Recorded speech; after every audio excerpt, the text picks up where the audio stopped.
Yoon kaasu baasfaadhe maarree mirga kooti gudiin ganaarees dhufe. Mirga kooti yoon kaasu baadhes gudiin ganaa dhufe nagaa jirti.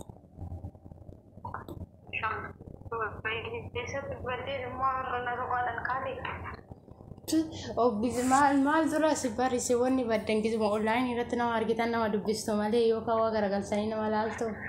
Sissinnooftu wanni baddan sissinnoofti.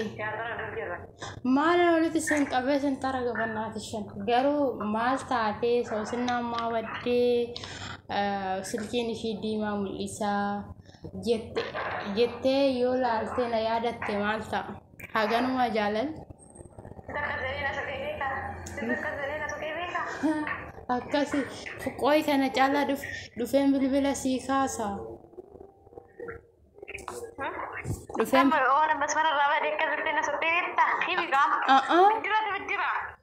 Bannaati anchi si dawalaan jiru dhugaa rabbi guyyaa meeqa si dawalee jechuudha silkiin keetu yeroo diimaa mul'ise anu siifan dawwala jechuudha ati garuu ergasii turte sa'aatii tokko akkana turteen naa deebista.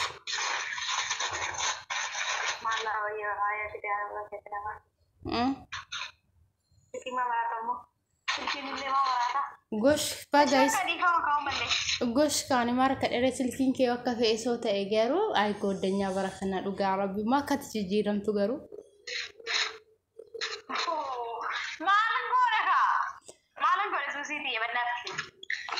laa akkasii nuti gaaddoo bar dirqama jechuudha maana irraanfatamaa sila yeroo hundaa siifan dawwalaa ani garuu bilbila kanarra jechuudha aduu maali waliin haasofneeniif si lammaffuu moo roobii waliin haasofne guduraan ni beektaan wanta ta'e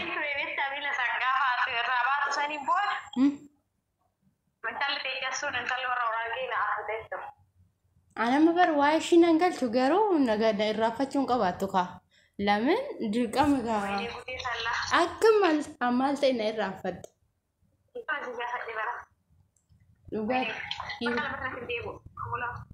dhugaa rabbi dhiifama kee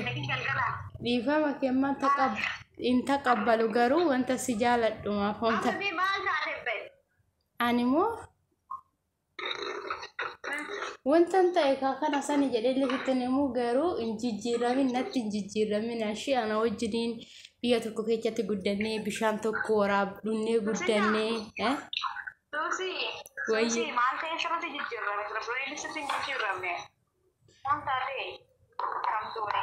kana caalaamu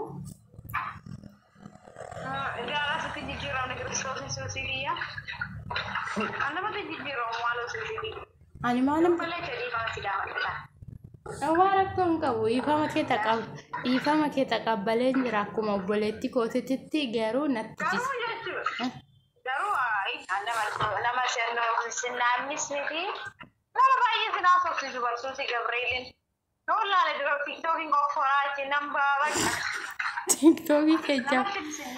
TikTokii keessa maal gootu anu siif jira micayyoon biyya keetti edossii jiru TikTokii keessa maal gootu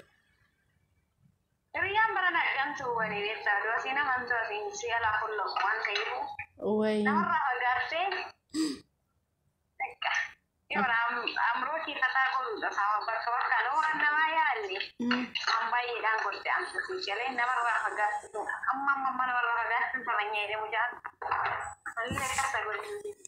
mucaa jettu eenyu aree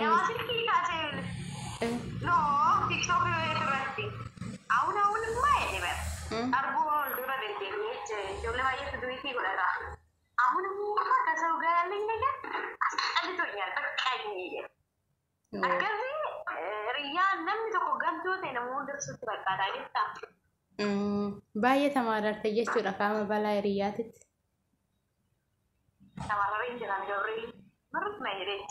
bade ani haa tamaara dhugaa bakka kee dhugaa rabbi maaliif kaa wantuma si jaaladhe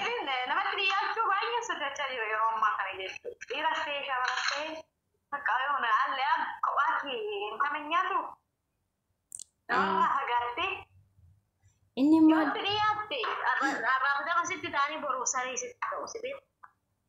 Gabriel gaafa sirraa cufadhee sadee namni nama bilbileen beekan. Aha. Isaan mas naaf mul'atu. Sababa saniifuu Bataan sin irraafannee akkasumalee naan jechaa jirta ka. nama raafadhu si nama soorata nyaata beekta. Amana kiyyammoo anuma beektu anuma argitu kanaan isii faaddisii miti. Yoo waa aaree beektaa yoo keessi kiyya dastanyaa ta'uu baate wanta kanarraa fagaatu. Namni tokko tokko immoo akka namarraa fagaatu ta'uu beektaa waaqayyo isaanii haa tolu. Harri bira oole maaliif kana ta'e? Amma kimiyyaa yoo amma kutaa qabaa. Fardi harree wajjin oolee dhiitichuu baratan naan jechaa jirta ka. Akkasii yaani nama biraatti on biraa baradhee osoo hin ta'in isaan ramanan baradheesi. Maal na barsiisasiifi namni barana namarraa. Fagaachuu.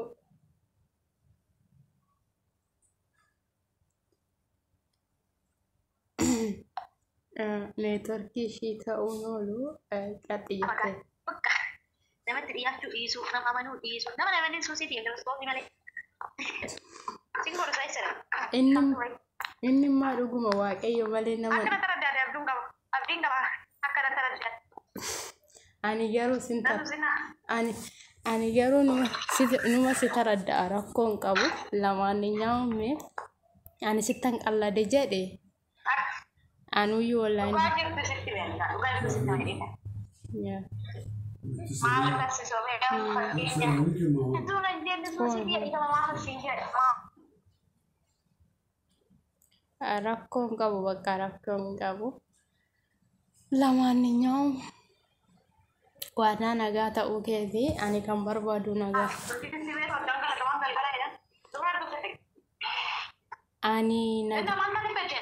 Ani nagaa ta'uu koo nagaa kee ta'uu bichaanuu nagaa ani yaaduman bade beektaa biizii ta'eetu mani balaa hojiitirraan kan ka'e sammuunii kan xiqqoo ishinatti hin tolle kanumaafan bade malee waan biraatti himati ani garuu suma dubbisuu barbaadeen malee wanta biraatti himati jedhi bareedduu ta'u.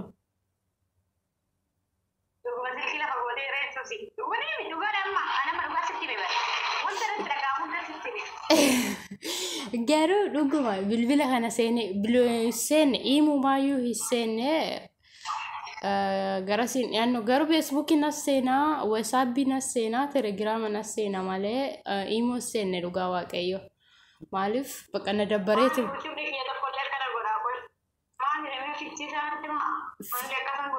Fichi isaan beeku garuu na dabbareetuma beektaa nama wajjin haasa'uu na dabbareetuma namarraa na fageesse garuu namoonni baay'een namoonni na soqannee jiru.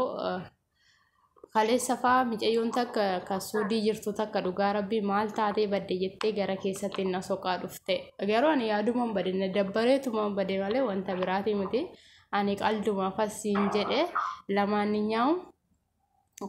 Ani beektaa wanti kana hunda siin jedhee si dallansiiseef illee waan biraatiif fi miti akka biyya hambaa keessa jirtu nan beeka.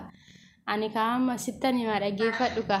Ani firaanki sirratti hojjechuuf ammalee wanta biraatiif fi miti.